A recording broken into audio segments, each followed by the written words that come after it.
Oh, yeah, it's the Matt Kwazaborski Show calling you live and direct from Arlington, Virginia, just south of Washington, D.C. It's kind of a cloudy, cool, yet humid day here in Arlington. It's the first podcast in a long time. We're going to do a little sports podcast to kick us off. What a beautiful day if you're a Philadelphia sports fan or just fan in sports in general.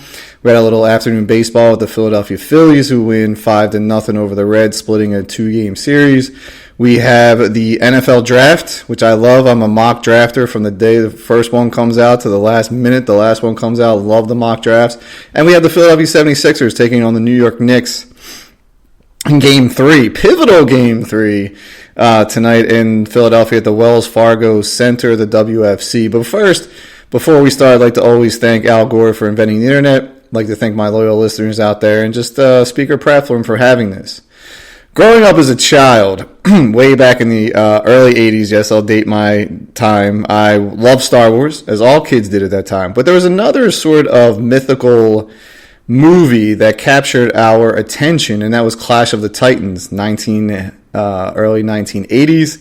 That was remade in 2010. And basically, it's a story of Greek god Zeus. If you're familiar with the Vikings mythology, that would be the equivalent of Odin. He has a son named Perseus, who in Viking mythology that would be Thor. It's not Perseus is not Thor, but it goes on to say that Perseus falls in love with a beautiful woman, and she has been sent by the evil gods to be a sacrifice to the sea monster called the Kraken, who's controlled by Hermes, who's the equivalent of the devil in Greek mythology. Now, Perseus decides that he has to save him, and the only way to save Aphrodite or Andromedon from the Kraken is that he has to cut the head off of another former princess named Medusa, who was also banished by the evil god and goddesses as a woman who's basically became a snake. She has snake for hair, she has a tail. Her big weapon is that if you look her in the eye, she turns you to stone. So Perseus, the hero, realizes that he has to cut the head off of Medusa, show it to the sea monster, the Kraken, to rescue his beauty named Armageddon. Sorry for that pronunciation there. The idea is that the Greek gods have said, this is your legend, and whatever you do, you have to sacrifice something in order to get happiness. I believe that the sports gods in the world went to Philadelphia and said, look, you've never won a Super Bowl. We're going to give you that Super Bowl. In fact, it's going to be a legendary season. You're going to have an unheralded, unproven head coach. You're going to have a young second-year quarterback.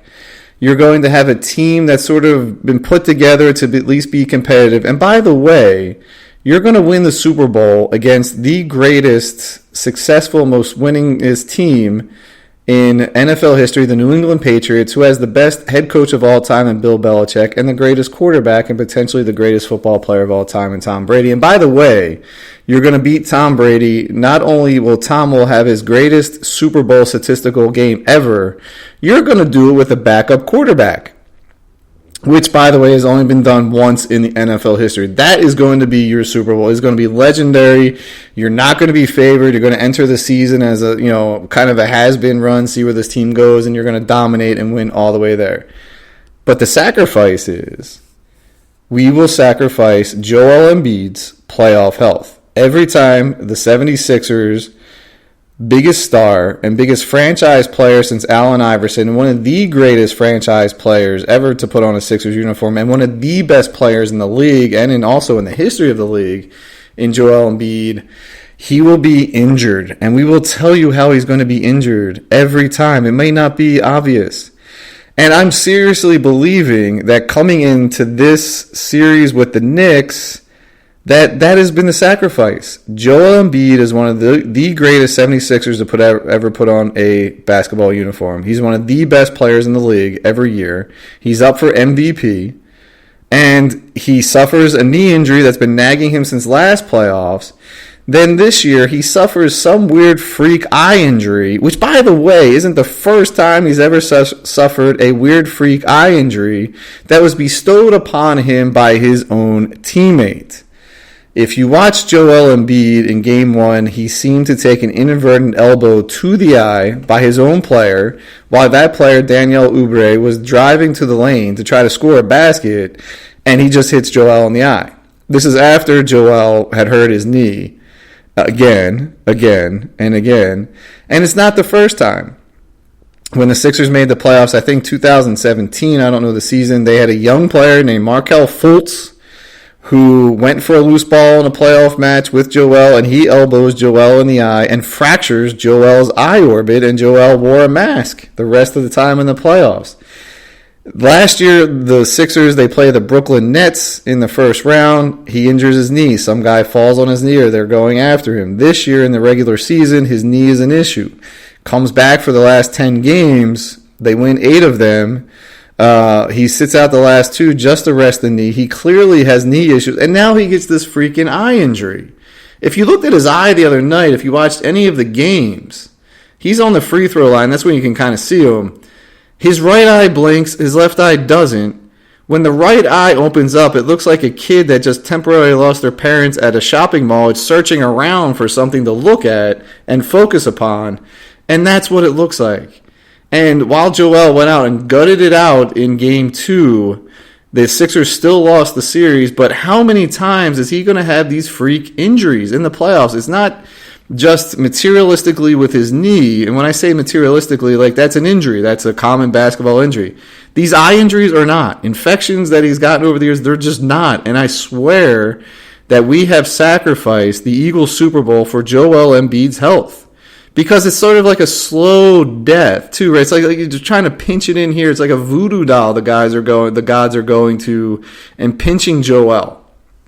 And it's really sad to see because he has so much potential when he's healthy. The Sixers won 8 games down the stretch with him in the lineup, motoring towards the playoffs. He looked healthy. Then he had to sit out. He lost his conditioning. And then he just gets this freak injury again by his own teammate. Like, it's just... It's weird. And the other thing that I want to go to for sports fans, when you think about, and I'm not just being sympathetic because I'm a Philadelphia fan, but pick a city, pick a team that's been successful, then pick the franchise player of that team, and then make sure that they're in the top 5 of their league, right? And that person and that player is injured every single time they make the playoffs with a freak injury. And think about it. It's like the equivalent of Tom Brady entering the playoffs for the New England Patriots, and he gets hurt just enough to where he can still play, but he's not effective, and the team loses in the playoffs. Like, that would be every year. So Tom would never have any Super Bowls, but he'd be in the playoffs every year, and he would just always have these freak injuries. Like, I can't think of another city, another sports team where their constant franchise player has these freak weird injuries every time they're in the playoffs. I just can't. I can't think of it. I'm not trying to be, oh, woe is us. But it is sort of an anomaly. It really is when you think about the landscape of sports and teams that are successful and those same characters and players are always in the limelight. And it's fathom to me. And like I said, I think the gods, the Greek gods or whoever they are, the Viking gods, have just said, Philadelphia, here's your Super Bowl. Legendary game, legendary season, unproven head coach, young quarterback. You're going to beat the greatest quarterback and coach in NFL history. And by the way, you're going to do it with a backup quarterback on a special play that's probably the greatest play in Super Bowl history. And by the way, that's only been done once where an NFL team has won with a backup quarterback. And the sacrifice has been Joel Embiid's health. Watching the Sixers-Knicks going in is a great matchup. They're very evenly matched up. But in the playoffs, the intensity ratchets it up in any sport. It doesn't have to be even professional sports. You can go to the middle school level, and you see that the playoff games, when the intensity is there, you can feel you can feel it when you enter into the arena or the field, that it's just the intensity's there. It's win or go home in some sports, or it's a part of a series in professional sports, but the intensity is there. And I don't think that the Sixers are able to match the intensity. They have not been able to match the intensity in the Joel Embiid and Tobias Harris history. Their time together has always been these playoff failures. And I don't point to Joel in that he's backing off or he's not rising to the occasion. No, he just has these crazy, weird injuries that affect his play, that render him sort of not as effective as if he was healthy, and that's just common sense. But the other person I want to point to is Tobias Harris. I'm done with Tobias. All of Philadelphia is done with Tobias. In fact, I'm the 5 millionth podcast about Philadelphia sports about Tobias Harris. But this guy is consistently, since he's joined the Sixers, when the heat turns on, he shies away. He shies away. And it's time for him to go. He's done some playoff games in the past where it's been 1 or 2 games in the series where he rises to the occasion, but then as the series gets closer to turnout or to closeout, he just simply disappears. He has averaged 17.2 points a game this year, so let's just call it 17 in the regular season. In the 2 games where the Sixers lost by a combined, 6 points, I think, he scored 17 points in those 2 games. If he just has his season average, this series is over. This series is over. The Sixers are up 2-0, coming back to Philly, and those games aren't even close. But for some reason, Tobias scores 7 points in the first game, scored 10 points in the second game, mostly in the first quarter, has very little rebounding. His rebounding actually was okay in the playoffs, and his defense has been good, but he's supposed to be that third scorer, and no one is stepping up outside of Embiid and Maxey. And congratulations to Tyrese for winning NBA Comeback Player of the Year. No one saw that on the radar for him in the way he's upped and improved his game. He's become, pretty much the second fiddle to Joel and the one that we've been looking for a long, long time. We've gone through it with Ben Simmons and Jimmy Butler and Harden, and now Maxey has been that player to be effective in the playoffs and be reliable. But going back to Tobias, you see it over time. This team with him has just shied away in closeout games. They've done it under Brett Brown. They've done it under Doc Rivers. And now they're doing it under Nick Nurse.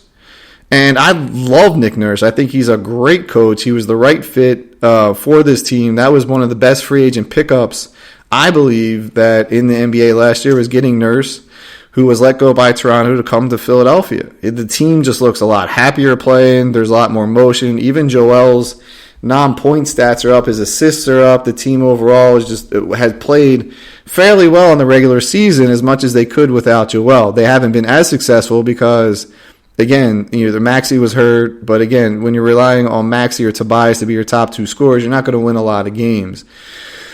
But Tobias, I just don't get it. I don't get the lack of aggression, step, like how he can't just grab a rebound. And when you see the big man Joel struggling, Joel Embiid had 0 rebounds in the second half. Someone's got to step up and be like, the big man's hurt and we got to grab this rebound. We got to own the glass, because he is carrying us on the offensive end, by the way. And then you see that game wear on against the Knicks. The Knicks started doing what they do best: offensive rebounding, defensive rebounding. And when you play the game of basketball, rebounding is an essential part of the game. And it comes down to a lot of pride. Now, that's the simplest way to put it, but it really comes down to pride. When you look at the career of Dennis Rodman, who is a legendary player, won multiple championships with the Detroit Pistons and the Chicago Bulls, he wasn't a prolific scorer. You were lucky to get 10 points out of him, but he would rebound like anything else because it was pride, and he understood what a rebound meant to his team, especially in clutch. You get an offensive rebound, you reset the offense. A team shoots and miss, grab that rebound, let's get the offense going, from that standpoint. And he took pride in that, and one of the greatest rebounders we've ever seen. Sure, teams can scheme about, looping people around in the NBA. The offense knows where the shot is going, but you gotta have pride and just put a body on a man or a person, right? And just box them out. It is a little bit more better than that, but it does come down to pride. And this team has been out-rebounded by the Knicks, and the Knicks have shown more pride in those 2 games. Tonight I don't have any faith that the Sixers are going to bounce back, because they're evenly matched against the Knicks, and the Sixers are getting 0 contribution offensively outside of Tyrese, Maxey, and Joel Embiid. It is no one, Buddy Hield, who we traded for, did a great defensive job on Brunson, and Harris had a great defensive game. But he's a guy that he has to have a set shot. He can't create his own shot. He was brought in here to be a 3-point specialist. He can't get open. it's almost like the Knicks said, don't worry about Joel and Tyrese, but lock everyone else down. And they have. And it's Joel at the end of the game with the frustration, after the game and when he's on the bench, and then after the game he's not showing his eye, he's not looking at anyone, because it is freaky to look at, and obviously you want to hide speculation of what's happening. But he said, we're the better team. Well, I don't think they are. And a team involves wanting it a little bit more in the playoff times. It's not just about outscoring them. It's playing great defense and getting key rebounds at key moments in the game. And this team has just always shied away. Look at last year against the Boston Celtics. Game 6, the series is up 3-2 Philadelphia. Game 6 in Philadelphia, we're up with 8 points with 3 minutes and 42 seconds to go, or 5 minutes and 42 seconds to go. We lose the game. What happens in Game 7? No one showed up. We showed up for maybe a half. The third quarter of that second half, we were outscored 33-10 in the Game 7. Where's the pride? Where is it? Go back to the loss against the Atlanta Hawks a couple of years ago, which I still can't really get past. The Sixers were the number 1 seed. They were the favorites to go all the way to the finals and win the finals that year. They play the 5th seed Atlanta Hawks. Sixers have a home court advantage in 7 games. The Hawks won 4 games in Philadelphia. Stole that game 1, won game 2, lose all games in Atlanta, and then beat the Sixers 2 more times in Philadelphia. There has to be pride. And then, of course, the infamous Ben Simmons, I'm not going to dunk this. Let me pass it off at the last second because I don't want to shoot. There comes the chance where it's someone's got to just step up and take pride and score and rebound. It's not just rebounding and playing defense or just scoring. You got to do both in the playoffs. And credit this Knicks team. Credit Tom Thibodeau. We've seen Tom Thibodeau in this league, and all his team may not be the most talented, but they're going to work you floor to floor for 48 minutes nonstop. And they're going to hustle. And they're going to rebound. And they're going to play defense on every possession. And the Sixers don't do that. When you think about, are the Sixers the more talented team? I'm not sure. They have the best player in the league in Joel Embiid when he's healthy, or second best player behind Jokic. But there's just no sense of like pride or stepping up when the time is right. And that's been the same thing under this Joel Embiid and Tobias Harris, era, if you will. We couldn't do it with Jimmy Butler. We couldn't do it with Harden. Couldn't do it. Well, no one can do it with Simmons. And not that this year's team was built to win, but it was also that team. If Embiid's healthy going into the playoffs, we don't want to play them. It's true. We don't want to play them. I don't think the Knicks wanted to see the Sixers, but when they know when push comes to shove, this Sixers team will not rise to the occasion. The last point I want to say about that is Joel Embiid's health. Like, eventually he's got a young family. It could be like, how we see if you watch the Kelsey documentary, him talking to his wife and his 3 young girls, the Philadelphia Eagles football player, when am I going to hang it up? I don't know how much banging I can take on the head, or, concussions, or I walk with a limp now at ETC. Eventually Embiid's got to be like, I'm sacrificing, not only my knee is going to be like spaghetti, but he might not even be able to see. No one knows what's wrong with his eye. This could be like permanent nerve damage to his eye. Somehow he was effective offensively so he could see, but it was a little freaky looking at that eye when it would blink by itself, and then when he would open it, it was not focused. It was looking around for a split second to what it should focus on. Then it did. I don't know. But it's another freak injury, and like I said, I think the Greek god said, you get your Super Bowl, Philadelphia fans. We're going to sacrifice Joel Embiid through a voodoo doll kind of thing. We don't know what injury he's going to have, but every year going to the playoffs, you will never have him healthy. And by the way, you're going to pay him close to $400 million to exit the second round every year. Tobias Harris, he's out of here after this year. Good riddance. I read an article where he may go back to Detroit and be sort of like their, leader of the young guys, which is crazy because he's just not that. He's a great guy. I like him when he's on. His game is smooth as silk. Would love to see him on the playground to play, but when push comes to shove and the stage gets brighter, the seat gets hotter, he just falls back. He's consistently done that in his 76ers career in the playoffs. And finally, I talked about playoff intensity, how it kind of rises up. Players are playing faster. They're a little bit more aggressive. And while the players have to be prepared for that, the coaches have to get the players prepared for that, the refs have to do the same thing. And I don't never blame a loss on the refs. Like, oh, we got screwed, that sucked. But they missed a key moment in the game that that changed the trajectory of the game. And that's when Tyrese Maxey, someone put up a shot, he goes for a rebound, he gets pulled and mugged trying to get the rebound first of all. Then he sort of like elbows his way, and he sees the ball on the floor, and he dives for the ball. And Nick Nurse, the coach of the 76ers, timeout, timeout. I'm sure Maxey was screaming, timeout. And if you ever played basketball in a team sport from Little League or however you call it all the way up to the NBA, they still coach. When the ball is on the ground, it's a loose ball, you get possession, call timeout right away so you do not travel with the basketball because obviously you can't take any steps, you're going to slide. The refs also have to anticipate this, and there's 3 refs on the basketball court in the NBA. One kind of sort of stays under the basket, monitoring that. That ref missed a couple of fouls. There's one that's sort of like on the sidelines, that is foul line kind of extended, kind of looking in, but looking at the guard situation. And there's another referee that's sort of in the back, almost looking at the whole periphery of the game, right? So he's not just cut off to one side, or maybe he drifts over to the other side. But refs know that when there's a loose ball and players are diving for it, someone's going to call a timeout. Someone's going to at least try to call a timeout.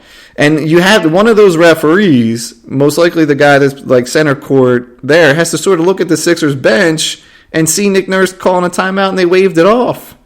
Maxey could have been screaming for a timeout. The crowd is loud, it's intense. You may not hear the player, but the coach is there. The other coaches are there going for the timeout. The referees have to step up their game in the playoffs as well. That was a blatant mistake. There's 3 of them down the line that the NBA said they all messed up. It doesn't matter. You got to grab offensive rebounds. You got to grab defensive rebounds. You got to box out. You got to step up for the big man who's moving on 1.5 legs and one eye, scoring for you. You got to rebound. You got to step up. And it includes the referees too. Going into tonight, I have no faith the Sixers are going to win. None. I mean, I hope they do. I would not be surprised if they win. I would not be surprised if they blew the Knicks out. But I would not be surprised if the Knicks won, took a 3-0 series lead, and this series is over.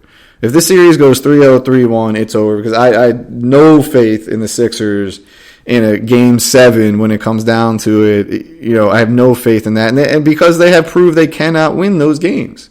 In this Joel Embiid, Tobias Harris era, they cannot win those games. Or they do not win those games. They can, they just do not. And there's been some fortuitous bounces, Kawhi Leonard's bounce. But still, you don't let the best player on the floor get off the potential game-winning shot. You just don't do it. Jalen Brunson's the Knicks' best player. He struggled a lot offensively, started picking up in the fourth quarter, shoots a 3 ball that kind of takes a fortuitous bounce, and you can feel the sails go out of it. DiVincenzo, the other Villanova grad, he hits a couple real key 3-pointers that eventually you got to run out and rotate to him, make sure he doesn't get that shot off. And Josh Hart, who is pretty much Villanova's best player in those championship runs, he's like a jack of all trades, man. He's just an energizer bunny. He can score, he can shoot, he can defend, he'll rebound, he'll steal. The Sixers need more than just Embiid and Maxey and Kyle Lowry to step up on the defensive end, the hustle end. They just need that. And I just don't see that coming from this team in this series, because the Knicks are coming at you every possession. They're not backing down offensively or defensively. They are not backing down. And, I just don't have faith in the Sixers right now that they will get there. And that's not where the energy should go and to be expounded upon. Wanted to get back into them this year. I'll watch them to the end, but like I did last year, but it's the same story. It's the same story with probably the same outcome.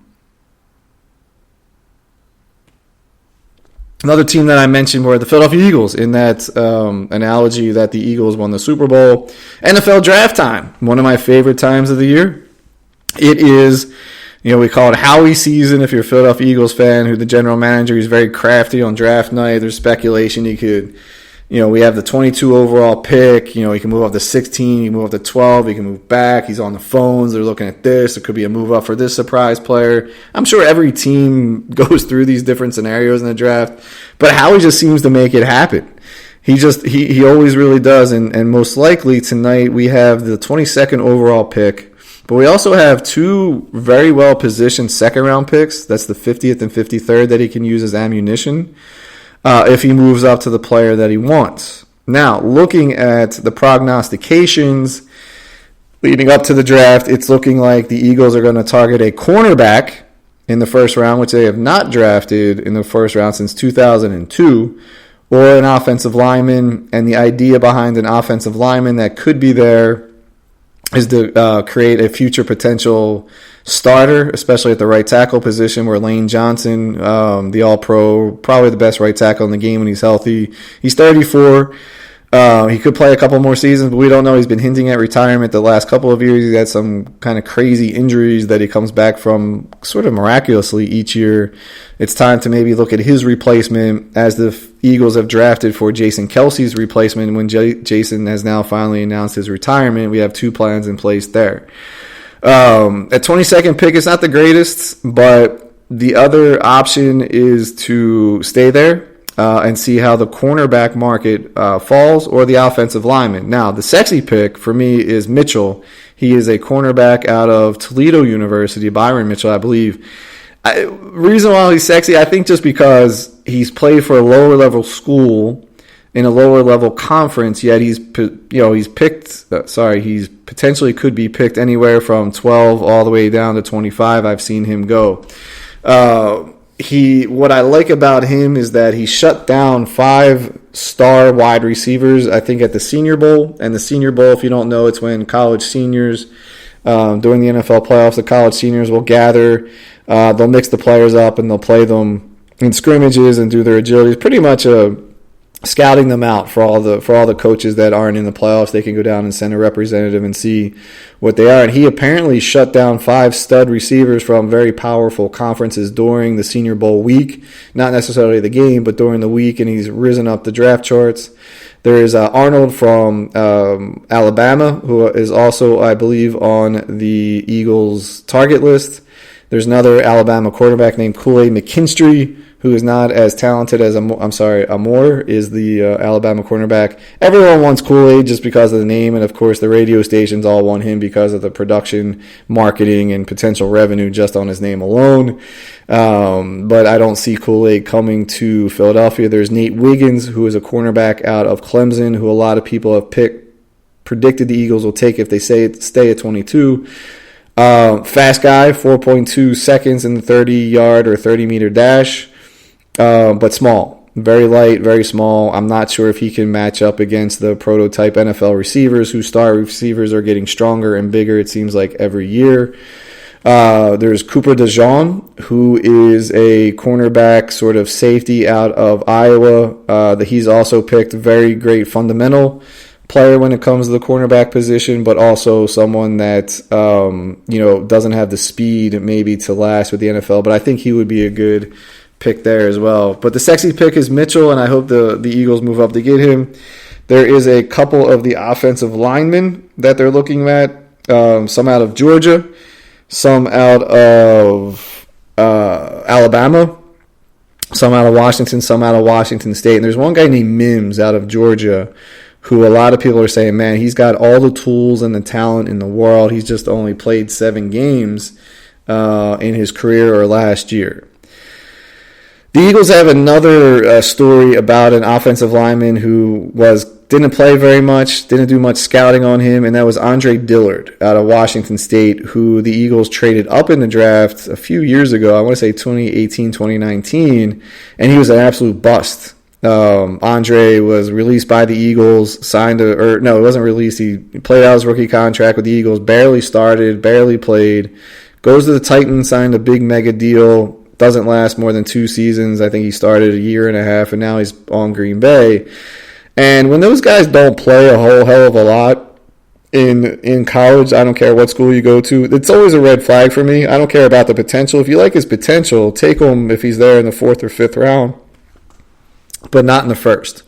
So I'd like to see them shy away from there. Otherwise, I don't have much on the offensive tackle side of the board. Latham, I think, is probably the one that's the best, most talented, most ready to play.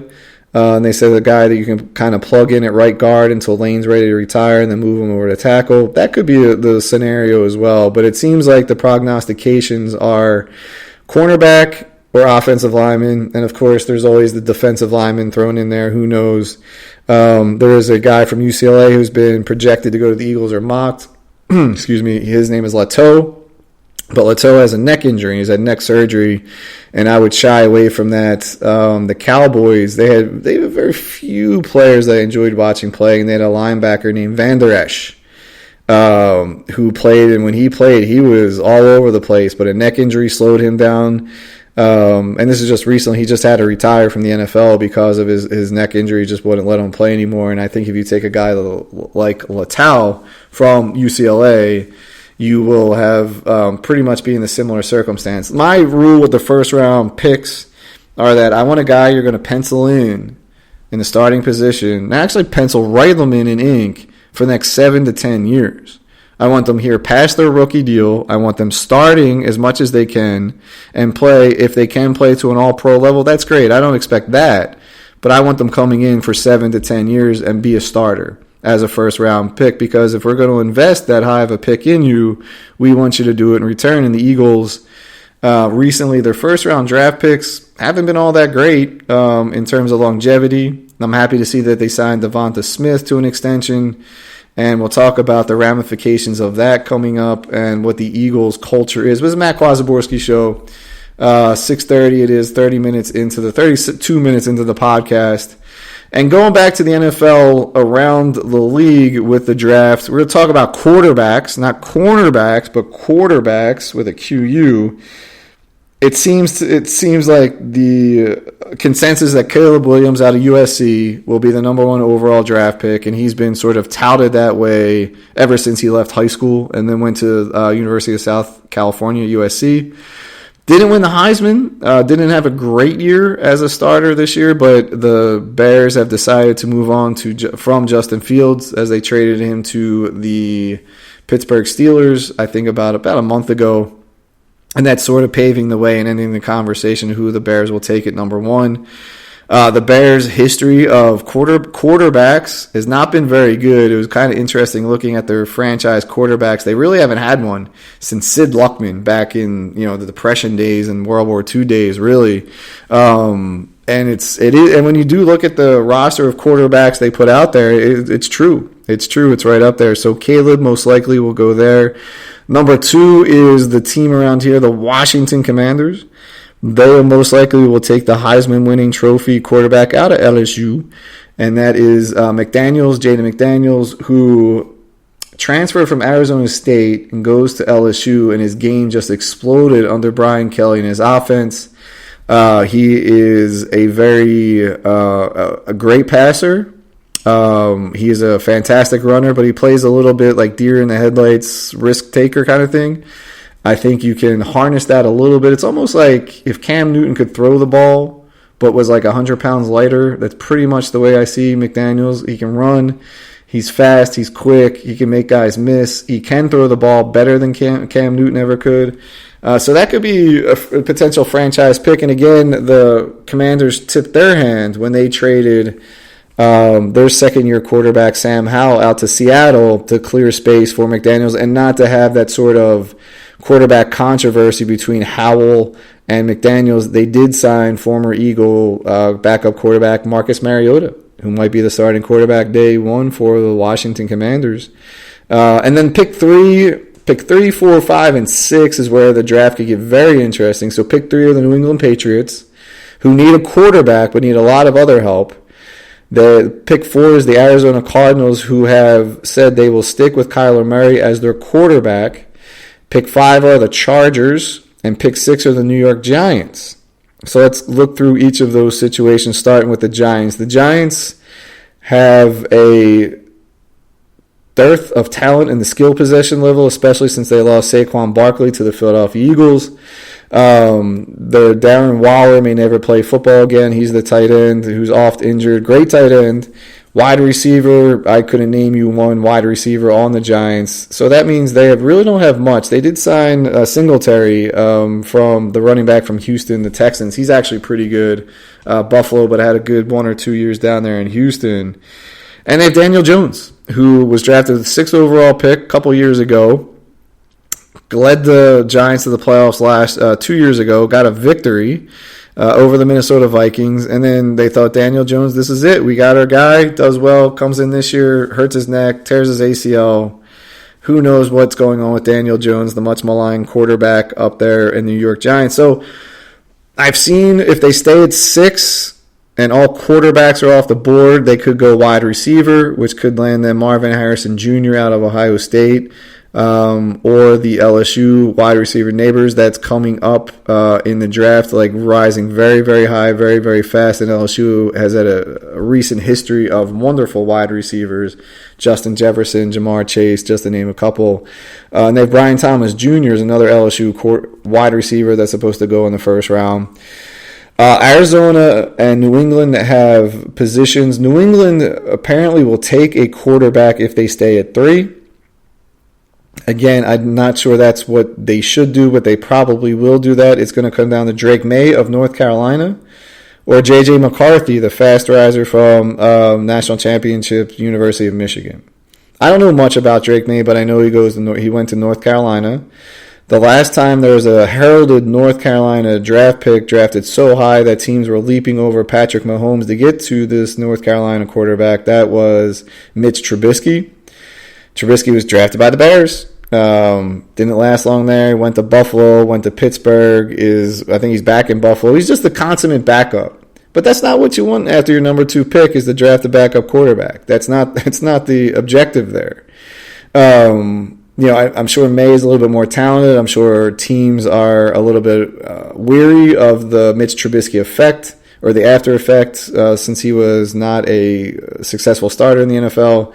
And J.J. McCarthy, who won the Michigan championship with the now Chargers coach Jim Harbaugh, he's sort of like the wild card to see teams. He might be drafted in top 4. He might be drafted in top 7, top 10. But most prognostications or mock drafts I haven't seen him outside of pick 17, and I really haven't seen him outside of pick 7, who Minnesota I think has that pick right now. So he is the wild card. Could New England draft another University of Michigan quarterback who has all the intangibles, looks like a winner, successful player in college? He's not going to wow you or anything with his talent, but knows what it takes to win.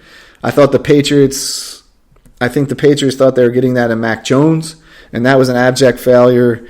But with Drake May, we'll see. And then Arizona at 4, this is where I could see a little bit of a bidding war coming from New York and from Minnesota, trying to get into 4 to take either Drake May or J.J. McCarthy. And that's what I kind of see Arizona sitting in, again, a sweet spot in the draft. If they stay put, they take Marvin Harrison Jr. Moving to pick 5 are the Chargers, who have a franchise quarterback in Justin Herbert. Signed a mega $1 million extension last year along with Jalen Hurts and Joe Burrow. They hire a new coach and a new regime with Jim Harbaugh, the aforementioned head coach of the University of Michigan, who, by the way, J.J. McCarthy won the national championship with. They have torn down the skill players out of the Chargers. No more Keno Allen. He was traded to the Chicago Bears. Mike Williams they cut. Austin Eckler, the running back, they let go. Mike Williams was the wide receiver. Everett they let walk. He's the tight end. There's no skill position players left. And when new coaches come in, they want their guy. They want their own system. They want the quarterback they draft and develop. Minnesota, the Vikings, lost their quarterback, Kirk Cousins, who may have illegally left for Atlanta or not. That's up for the league to decide if the Falcons tampered with Kirk. They don't have it, but they have a face of the league, not just a franchise player, the best at his position. I believe they've one of the faces at the league in Justin Jefferson. When you have that kind of skill position player, you don't let him just walk, okay? You have to surround him with talent. Because he's the face of the league, not just, like I said, the best at his position. He's a great guy. He's great in the community. He's on TV commercials. Wonderful role model. Out of LSU, by the way, and the Eagles had a chance to draft him. They need to keep him happy and keep him in Minnesota. And I think if they pull a trigger to trade for Justin Herbert there in Minnesota, that will trigger the Chargers maybe drafting another quarterback at J.J. McCarthy if the Cardinals stay put at number 4. So the top 6, the top 3, 4, 5, 6 are going to be super interesting, as will the rest of the top 15 or maybe even 16 where teams are trying to trade up or trade back based upon how the draft goes. So there's a team, the Tennessee Titans, who they do draft at 7. There's talk about switching spots with Minnesota because Tennessee has been mocked to draft an offensive tackle that if the board falls the way it is, that this offensive tackle, Joe Alt out of Notre Dame, will be there at 11 based upon the other team's possibilities. So we'll see how it goes. But the draft is often, it's just it's like the stock market, who's buying, who's selling, who's getting picked, what's that. It really is such a wonderful event, and I'm very happy that the NFL has diversified the locations, has shortened the draft time between when picks can be selected, and has spread it over 3 days. So there's going to be it's a Thursday night's only the first round. Tomorrow will be I think the second, third, and fourth, and Saturday is just the rest of the draft. And it used to be 15 minutes between each team draft picks. There's 32 picks in the first round. Put times 32 times 15. That's a long night. Now they've shortened the first round, I think, down to 10 minutes. Oh, and by the way, if a team trades when their pick is on the clock resets for that new team. So it can be a long night. But they're doing it right. And they're doing the city of Detroit this year. They've done it in Philadelphia. They've done it, I think, down in Dallas. And it really is an event for those teams and those players. And what a better place to pick this year than Detroit with the success of the Lions. The Lions have locked up some key young players. Penny Sewell, the offensive tackle, who's anchoring that line already. They've locked up Amon St. Brown, their star wide receiver. They have a ton of young talent with Gibbs at the running back, Laporte at the tight end.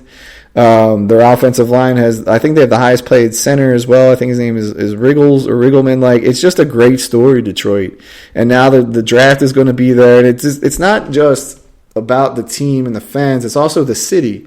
It's also the economic boom or boon that this success brings to them. Okay, you have, of course, during the playoff runs, great revenue, but you have all these, for the draft, you have these fans coming from all over the nation, from Seattle down to Miami, up to New England, down to the Chargers and the Rams, all convening in Detroit for a few days, and the economic boon for that city is phenomenal, and there's no other city in America that has suffered since the end of the industrialization era than Detroit.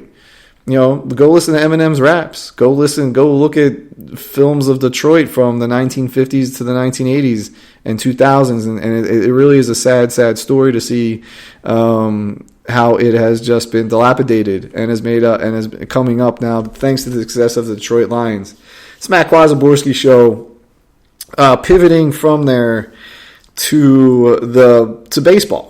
And the Phillies right now, they won. They didn't win. They lost the season series today to the Reds, by the way, 4-3, or they lost yesterday to there. But they're sitting at a record of that we're not used to seeing them get into, being this so far over 500 or even close to 500 at this point in time. And they are doing that on the basis that for the first time in a while, the schedule has been a little bit more favorable to the Phillies than it has in the past. And the last couple of years, it's cost the manager a job. Last year, the fans were ready to fire the manager, just got them to the World Series because they got off to a slow start. So they're sitting at 16-10, 2.5 games back of the Braves, who are 17-6. 1.5 games up on the wild card. None of this means anything. The run differential is a bit disappointing at plus 13, and they're doing it through pitching. So, like I said, they lost to the Reds are 14-11. The Reds remind me a lot about the Diamondbacks. Like one of their star players and maybe a pitcher or two, but they're they're hanging in there at 14-11, only 2.5 back. And they're also playing in a very weak division with the Brewers, the Cubs, the Pirates, and the Cardinals. The Brewers have sort of kind of going to seller's mode, even though they're winning the division now. The Cubs are off to a fairly good start. They've invested in the team. They'll be tough to catch. But the Reds are right there. The Reds are only 2 games back of the Cubs, 2.5 out of the Brewers. And the Reds are a plus 19 in their run differential. The Brewers plus 35, Cubs plus 26. So the Reds have a better run differential than the Phillies, even though in standings-wise they're a game and a half behind the Phillies. And it's the Phillies' offense, again, has been sort of up and down, but their starting pitching has been amazing. It's the best stretch of starting pitching that I remember seeing since, the Four Aces 13 years ago. Like Wheeler, Nola, Ranger Suarez, Spencer Turnbull, Christopher Sanchez. Like, they're on such a run that they have a 2.12 ERA at this point as starters, and they've thrown the most innings. Like I said, they've gone up some against the Colorado Rockies. Okay, they swept them. They're 7-19, and then they went off to one of the worst teams I've ever seen, the White Sox, at 3-22. They lost 7 in a row, and you're like, oh, they're playing these Patsies. Well, they're also doing it again. They played the Braves already. They played a Pittsburgh team that has a very good bullpen and a decent offense. They'll play the Red, and then they're going the Giants and the Angels. And my point being is that the schedule, I remember being Atlanta, New York. Oh, there's Miami, who always gives the Phillies fits. And then it's like, all right, now we're 13-21. How do we get out of this? Or 22-29 before the schedule gets easier. So the pitching has really stepped up. Spencer Turnbull has been a godsend. He's a former Philly from like 2015. Kind of has traveled the world, getting his career on track, and what I mean, pitching in Japan, pitching in Korea, and he's been sort of lights out. Even last night, he's just been lights out. Unfortunately, they're probably going to push him to the bullpen because Taijuan Walker, who is a guy we're paying a ton of money to be a starter, is coming off the injured list, and he's only really suited to be a starter. And Turnbull in his career has only pitched 54.2 innings, is the most he's ever pitched in a season, which is not much.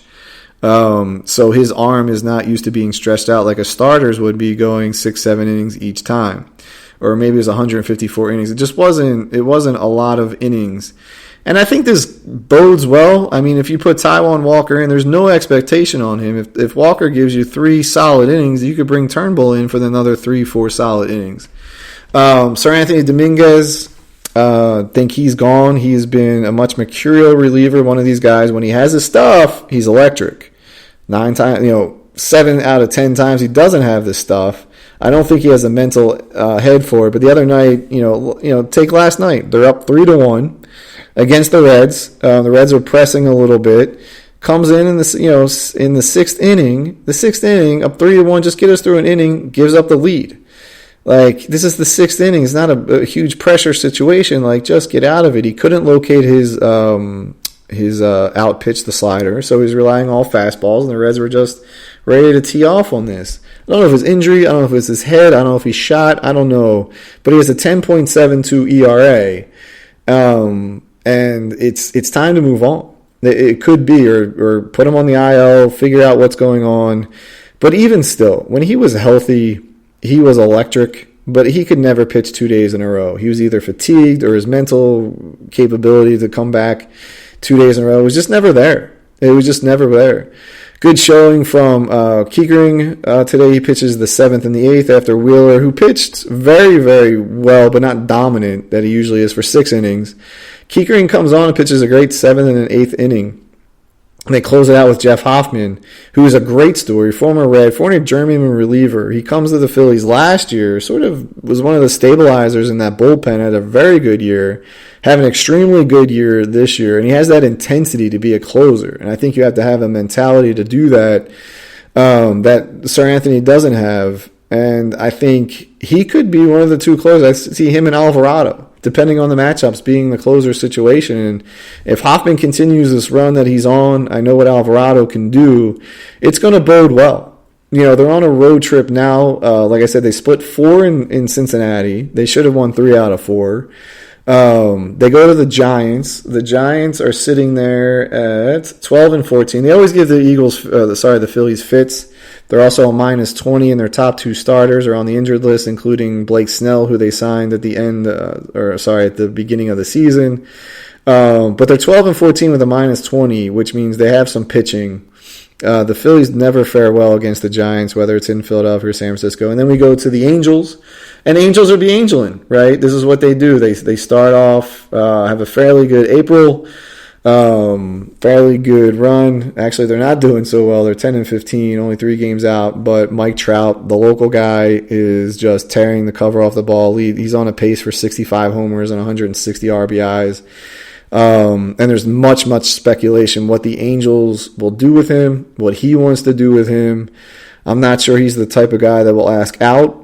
But do you continue to waste the best player in baseball and not try to get something for him, or even just like, hey, man, we're never going to win. We're going to do you a solid and trade you away. Almost like I compare to Matt Stafford, the Rams quarterback who won the Super Bowl all those years in Detroit.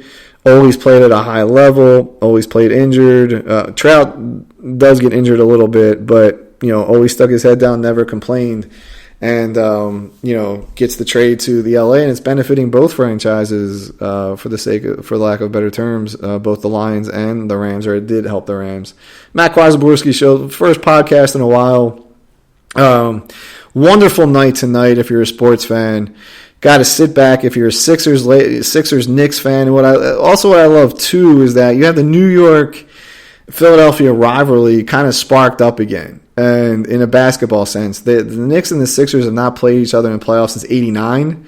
That's moons ago, and that was before the Berlin Wall fell. I mean, that's how long ago it was that the Sixers and the Knicks played in the playoffs. The Knicks just went through decades of ineptitude, and it's great to see that kind of franchise. And for me, I always admire Tom Thibodeau's coach, but they have those Villanova players that won national championships, and the culture that they had at Villanova together is carrying over into the NBA.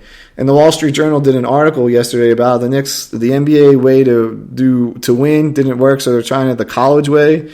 And what that means is that, I don't think they purposely went out and recruited the Villanova players or Kansas players or whoever program has been very successful over the years. I just think it fell in there, but it's showing how it does rub off. And I've noticed in sports too, especially with COVID and in the NFL, teams will be likely to draft players that played together in college, so that sense of familiarity could be almost instantaneous, and we don't have to develop that because we're shut down, we're locked down, we can't practice, we can't hit the field as much as we want. And, you just see that in the Villanova situation with New York and the Knicks. It's great to just see that rivalry. Like I said, I just don't have no faith in the Sixers at all. And going back to the culture of Devonta Smith signing his extension with the Eagles, the Detroit Lions announced they signed their best wide receiver, Amon St. Brown, to an extension.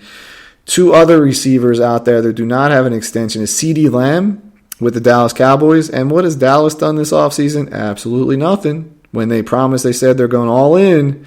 They've just let players go. They're trying. Their big news is they're trying to reunite with Ezekiel Elliott. Great. Let's bring in a backup running back, and that'll be our main free agent signing. Love it.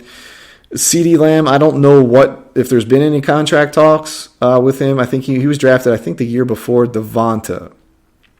Got to get him signed. Jamar Chase coming up in Cincinnati. That's a different ball game because Chase is such a game breaker. They also locked up Joey Burrow to his college teammate, a quarterback and champion. That's a different ball game, but I think it goes to show that the culture that the Lions and the Eagles have built from ownership on down or front office on down makes players want to stay there. I wasn't sure Devonta was going to stay. I thought he could be like, what, I'm one of the best receivers in the game. Let me see what I can do in the open market. But I don't know if it was him who said something or CJ Gardner, Chauncey Gardner Smith, whatever his name, CJ, said that, when players leave Philadelphia, they don't like it. They don't like lose because they may go on and win in other places or make a lot more money, but apparently the culture that the teams have instilled, and this goes with Detroit Lions, who locked up some young players, by the way, who also didn't want to test the market, that I mentioned, Sewell and the center and Amon St. Brown. It just goes to show you that how important organizational culture is, how important the cultural dynamic is to help players perform at the best. You don't always need someone threatening to take your job or having your job taken away from you, always giving you negative reinforcement, positive reinforcement mixed with some negative, it helps. And as long as you're honest and you build a winning culture, and preference is shown that, while this is your job to be paid, you have a life outside of that, will help you build that life as well, because we want to make you as successful as you could be. It's the Matt Kwazaborski Show. It's been the first time I did a podcast in a very long time, as you could probably see. But like I said, a wonderful night. We talked a little Clash of the Titans. We talked Sixers basketball, the NFL draft, how the ramifications for the Eagles. The Phillies off to a finally sort of a normal start, which doesn't really happen in Philadelphia Phillies' recent history, which has been reassuring. Sure, their schedule hasn't been as hard as in the past, but that doesn't matter. It's going to get hard. But it's good to see them be able to build a little bit of a cushion, at least in the wild card, and being right on the Braves' heels as well for the division race. Remember to inspire the inspiration. Don't wait for the inspiration to inspire you. Have a wonderful night, everybody.